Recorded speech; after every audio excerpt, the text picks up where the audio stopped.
I never thought betrayal could feel like poison running through my veins until the day I opened my eyes in that cold, sterile ICU room, realizing I was utterly alone. My chest ached not just from the tubes and wires keeping me alive, but from something much deeper, something that felt like heartbreak. My family, the people I had given my life to, were nowhere to be found. And when the truth finally surfaced, that while I lay fighting for my life, they were vacationing under the Florida sun, it shattered me in ways I didn't know I could break. The last memory I had before the ICU was collapsing in my living room. My chest tightened like a steel fist was crushing me, my vision blurred, and I remember gasping for air as I reached for the phone.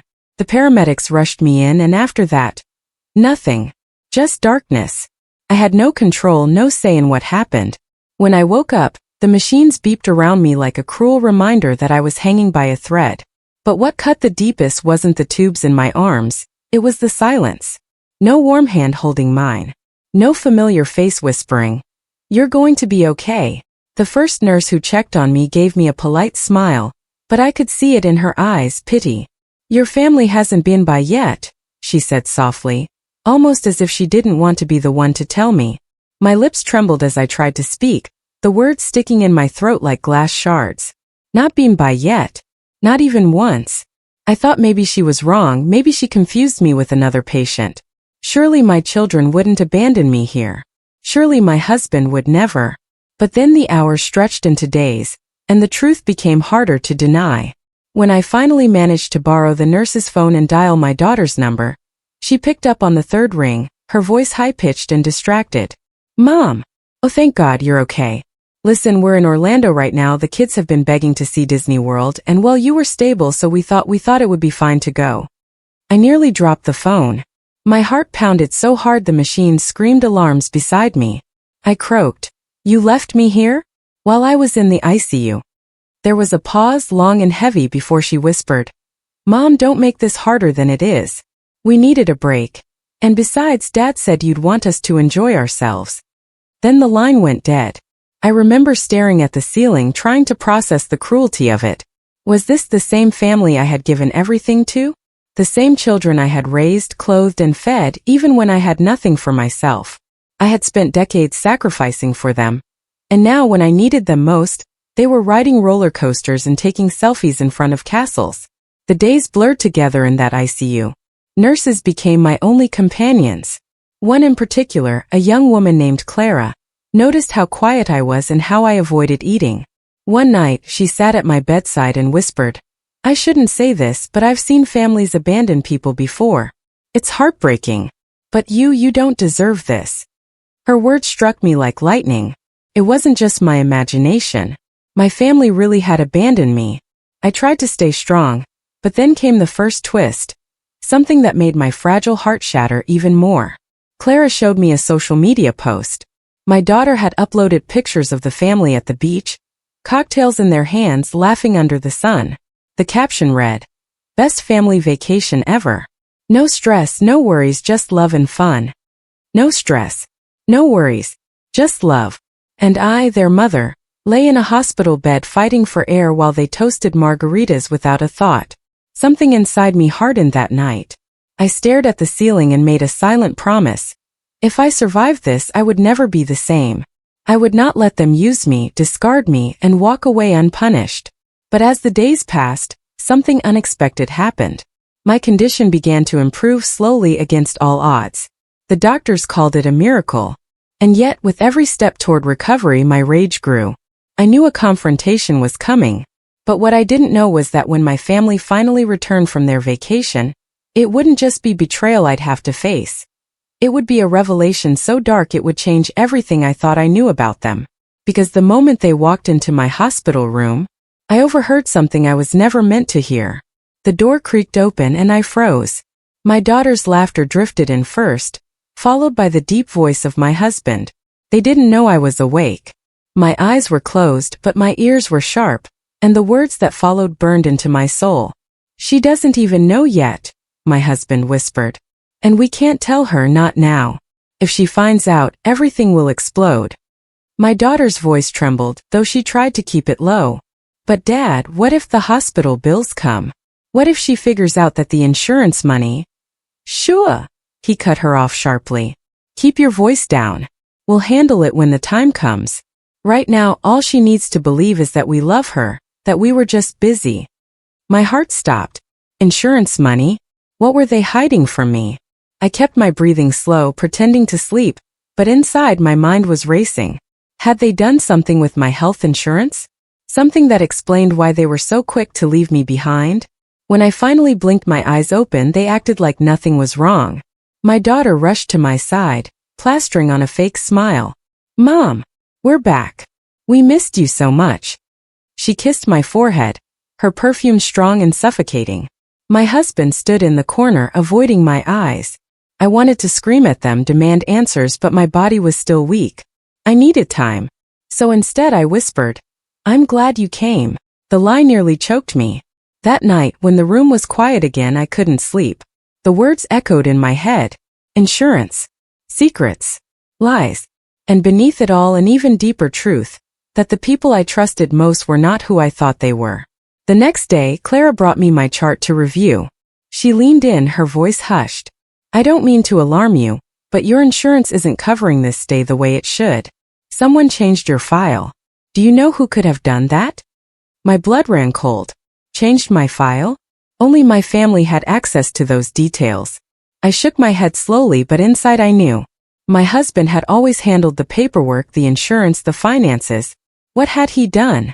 I tried to piece it together, but before I could, another shock hit me. Late that evening, while my family was out grabbing dinner, Clara slipped back into my room with her phone in her hand. You need to see this, she whispered. On the screen was another photo from social media. My husband, arm wrapped around a woman I didn't recognize. His face lit with the kind of joy he hadn't shown me in years. The caption, tagged from Miami, read, Living my best life with the man of my dreams. My heart nearly stopped again. I gasped, the sound raw and loud in the sterile room. Clara gripped my hand. I'm so sorry. I didn't want you to find out like this. The betrayal was suffocating. My family hadn't just abandoned me. My husband hadn't just left me behind for a vacation. He was living a double life. While I lay in the ICU, clinging to every breath, he was with another woman, smiling in pictures for the world to see. I couldn't bear it anymore. The anger, the sorrow, the humiliation, it consumed me. That night, I swore to myself, I would find out the truth. Every dirty secret. Every betrayal. And when I did, I wouldn't stay silent. But just when I thought I had hit rock bottom, the real darkness began. Because 2 days later, I overheard another conversation in the hallway. One that made me realize my life might not have been an accident at all. Because 2 days later, I overheard another conversation in the hallway. One that made me realize my life might not have been an accident at all. It was late at night, past visiting hours. The corridor outside my room was dim, the hum of machines filling the silence. I had drifted in and out of sleep until a pair of voices made me stir. My husband's voice was unmistakable, low, commanding, the same voice I had trusted for decades. And then came my daughter's, sharper, more anxious. You can't just ignore this forever, Dad, she hissed. The doctors said she collapsed because of her heart medication. If she finds out those doses were changed, keep your voice down, my husband snapped, his tone hard. Nobody can prove anything. The pills were mixed in with her regular ones. She wouldn't even know the difference. By the time anyone asked questions, we'd have collected the money. I stopped breathing. My fingers clutched the thin hospital blanket so tight it nearly tore. My husband, my own daughter, talking about my medication, about changing it, about money. Was my collapse intentional? My body shook, but I forced myself to stay quiet. They thought I couldn't hear them. They thought I was too weak, too oblivious to connect the dots. But the dots were connecting themselves, and the picture they painted made my stomach churn. The next morning, I demanded to see my prescription history. Clara, bless her, didn't question me. She brought in the records, and my worst fear came true. My medication dosage had been altered 2 weeks before my collapse. The signature on the adjustment? My husband's. It felt like my whole world cracked open. The man I shared a bed with, the father of my children, had been slowly poisoning me. And my daughter knew. They had stood by watching me grow weaker, and not once had they stopped it. Not once had they cared. All for money, insurance money. I wanted to scream to call the police immediately, but fear gripped me like chains. If they were willing to tamper with my medication, what else were they capable of? If they knew I had discovered their secret, would they finish the job? So I played along. I smiled weakly when they visited, pretending to be grateful. I let my husband hold my hand, though every touch made my skin crawl. I let my daughter fluff my pillows and kiss my cheek, though her lips felt like venom.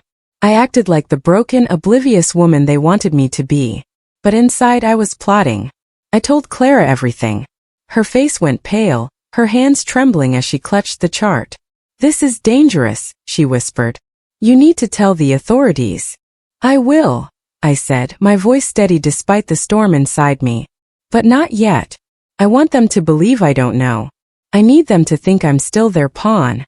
Because when I strike back, I want it to destroy them the way they tried to destroy me." Clara nodded slowly, though I could see the fear in her eyes. She promised to help me however she could. For the first time since my collapse, I felt a spark of control return. But control is a dangerous illusion. Because just as I began to plan my escape, fate delivered another blow. One that nearly crushed me beyond repair. 2 police officers showed up at my hospital door. Their expressions were grim, their voices flat. "Ma'am, we need to ask you a few questions," one of them said. "Your husband is under investigation." My breath caught. Finally, I thought. Justice. But then his next words made the blood drain from my face. "He's not under investigation for fraud. He's under investigation for attempted murder, and the evidence points to you as the one who wanted it done." "He's not under investigation for fraud. He's under investigation for attempted murder, and the evidence points to you as the one who wanted it done." The word struck me like a thunderbolt. My throat went dry, my vision blurred. Me? They were accusing me? I shook my head furiously, my voice breaking. No, that's impossible. I'm the victim here. I nearly died." But the officer didn't waver. He held up a thin folder. "Your husband claims you've been suffering from paranoia. He said you tampered with your own medication for attention. We found documents, signed prescriptions, and notes handwritten that suggest you orchestrated this. He insists you tried to frame him." I couldn't breathe. My husband had planned everything. Not only had he poisoned me, but now he was turning the story upside down, painting me as the villain. And the worst part? My daughter backed him up. She looked the officers in the eye and nodded. "My mom, she hasn't been herself for a long time. We've been worried about her." Betrayal burned hotter than fire. My own flesh and blood, my child, had chosen him over me. They were in this together. A team. And I was the enemy they had to silence. But fate has a strange way of working. Just when I thought all hope was gone, Clara stepped forward. She had been standing in the corner the whole time. Her face pale but her eyes blazing. "That's a lie," she said firmly. "I've been her nurse since she was admitted. I've seen the records. Her file was tampered with, but not by her. It was altered digitally, and I've already spoken with hospital administration about it. There's proof." The officers hesitated. They glanced at one another, then back at Clara. "You have evidence?" one asked. She nodded. "Yes, and I saved copies.